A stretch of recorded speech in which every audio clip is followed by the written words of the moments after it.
In this video, I'm going to discuss the application result for October 2025. In order to objectively discuss the result, I think it's worth it if we compare it with past BTO, and because the February and July 2025 BTO launch was combined with SBF, I think the most apple-to-apple comparison would be October 2024. So if we look at this data, actually the number of applicants this year is about 2,000 applicants less versus last year. However, in terms of number of units, we have more flats being released in this October 2025. And as the result, actually we can see by adding like 600 more flats, there are significant decrease on the application rate, which is actually a good thing. Why? Because this means that the applicants will have a greater chance in securing a unit. And the most dramatic impact that I can see is by HDB adding more two-room flexi, we can see the dramatic change, especially for singles here. You see, last October 2024, the application rate is 26.3. However, for October 2025, the median application rate for singles two-room flexi is 7.4. I mean, objectively, it is still high, but then we need to give credit when it's due, right? It looks like the number is significantly different from 26-something to 7-something, so that is still a big improvement. To give context, in this October 2025 BTO launch, there are slightly under 3,000 two-room flexi, and this is actually much more versus last October 2024, there were only about 1,900 two-room flexi being released. So I believe that's why we see some improvement in terms of the application rate for both seniors and also singles. Now let's talk about the total supply and demand for October 2025 BTO launch. So from the chart, I mean, obviously Bukit Merah is the clear winner, right? This is not a surprise because both projects in Bukit Merah, Berlayar Residences, and also Redhill Peaks are strong options. Surprisingly, Yishun comes as the runner-up, even surpassing the infamous payoh that contains Mount Pleasant Crest, which is on the news for so many months. I believe that this is primarily because the two projects in Yishun are deemed to be value for money because they are being offered at an affordable price, with standard classification and also shorter waiting time.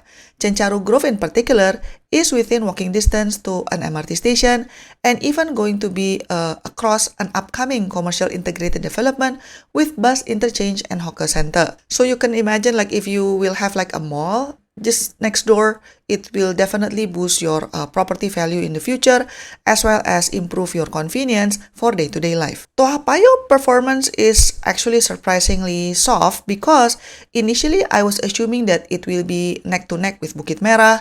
I think there are several reasons that might come into play. The first potential reason might be the ghost effect. So what I mean by that is because Mount Pleasant Crest will be in proximity with two cemeteries. Well, actually, if you look at the map, it's not that close. But then a lot of people are superstitious and then concerned with like negative energy or something. Personally, I didn't think it was a big deal, but looking at the numbers, it seems like for some people, it is a deal breaker. Another potential reason for the soft performance for Mount Pleasant Crest could probably be because some of the blocks will be sharing tower with rental units. So if we look at the site map, there's one block that is dedicated for rental units, and then one block is dedicated for pure BTO. But then the other two blocks, actually it's a mixed component. So for block 100A and 104A, there will be rental flats basically at the bottom, and then on the upper part of the two-room flexi, it will be pure BTO. But then that would mean that for every single unit from level 2 to level 28, it will be basically sharing the floor with the rental flats. So probably that also comes into play. And then at the back of the pack, surprisingly, the town that has the lowest demand is Ang Mo Kio and Bishan, which are both mature towns. Bishan's soft demand is particularly puzzling because the project is within walking distance to Bishan MRT station. So there might be a couple of reasons why the performance is soft for Bishan. Maybe it's because of the pricing, or maybe it could also be because both blocks will be sharing the same stack with rental units. So rental units at the bottom part of the two-room flexi, and then the upper part would be pure BTO. Anyway, I have a separate video discussing about this, so feel free to check out that video after this one. And then for Ang Mo Kio, I think the primary problem is the classification, hence the soft performance. Why? Because it's a plus project, which comes with many restrictions, as you know, such as 10-year MOP, cannot rent out the whole flat after MOP, income ceiling for future resale buyers, etc. But then, this project will be far from any MRT station, and then it also has a limited amenities within walking distance, even though the on-site facilities, to be fair, is actually quite good. In summary, I think Singaporeans is still considering the overall package before deciding to apply to a certain town. Nowadays, it's not sufficient simply because, oh, it's a mature town and then you just apply. Oh, it's cheap and then just apply. I think nowadays, the decision is more complicated and complex because, as you know, there's a penalty that is more strict if you back out, right? So I think the applicants who applied nowadays are really seriously considering their options because they know that it's not that easy to back out nowadays. Now let's talk about the detailed application rate. Now let's look at the two-room flexi supply and demand. So Bukit Merah got the most application with just under 3,000 applicants. And then the runner-up is again Yishun, followed by Payoh. This is the application rate for two-room flexi for seniors. As we can see that Bedok is taking the crown with 4.4. This is the final results again. And then the runner-up is Sengkang with 4.2. I would say that for other towns, it looks like the application rate is still somewhat manageable because it's around 2 lah, like Bukit Merah 2.7, Yishun 2.6. So it's roughly at 2, so which is quite good. Ang Mo Kio is the least favorite with 1.6. I think this one is the one that a lot of people are interested to know, which is the two-room flexi application rate for first-timer singles. So the highest is for Jurong East with 19.7, but we already discussed before that for Jurong East, the unit allocation for singles is very limited, hence the application rate looks very extreme. It's because of the limited supply. And then the runner-up is Bishan with 17.3, followed by Bedok with 15.8. Next up, we have the two-room flexi application rate for first-timer families.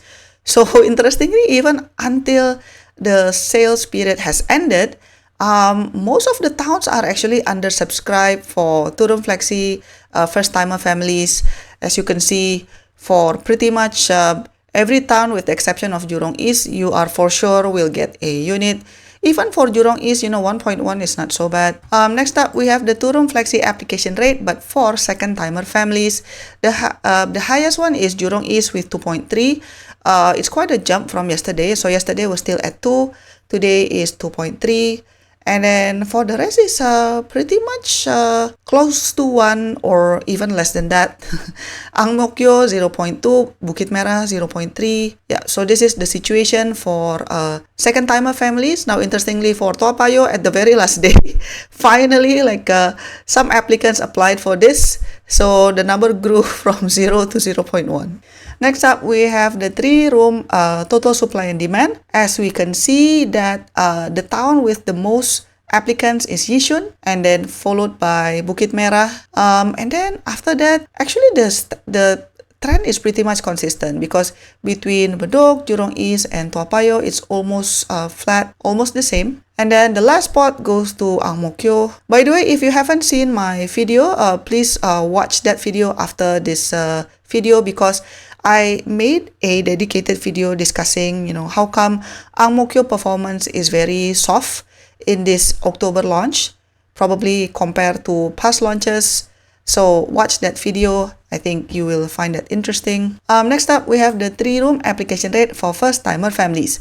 So Yishun got 2.1, which is flat versus yesterday. Bukit Merah slightly increased. Yesterday was 1.7, today is 1.9.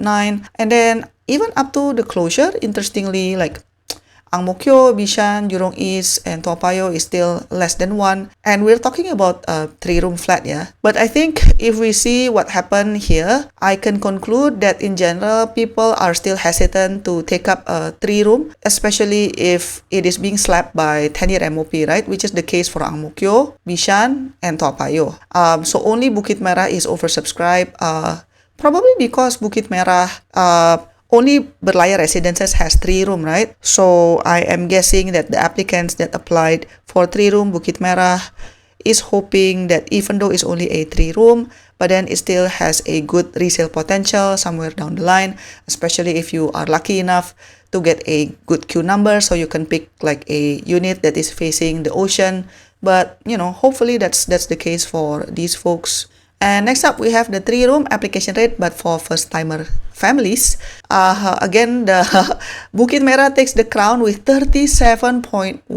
Oh my God. At this point in time, like getting a BTO for second-timer families feels just like winning a lottery, isn't it? It's so sometimes it's so difficult for certain segment of the population. And then the runner-up is with Yishun, followed closely with payoh. And then for 3 room, yeah, again the trend is pretty similar with the day before, so no surprises here. Next up, we have the 4-room total supply and demand. So Bukit Merah is the most subscribed town with over 5,500 applicants. It's quite a jump, probably about extra close to 400 applicants more versus yesterday. And then payoh also about roughly less than 200 applicants more. So indeed, there are quite a big jump for Bukit Merah and payoh.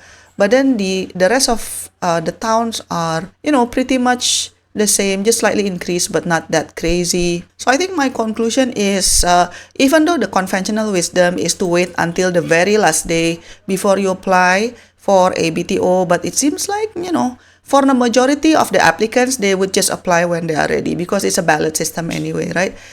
It doesn't seem that people are waiting until the very last minute to apply, because as you can see, the growth versus the day before for every flat type is not that big. Next up, we have the 4-room application rate for first-timer families.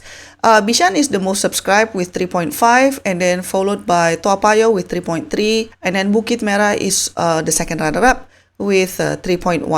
Now you might be wondering, hey, how come Bishan has a high application rate? Again, remember that application rate is basically the total demand divided by the total supply for that particular category of applicants.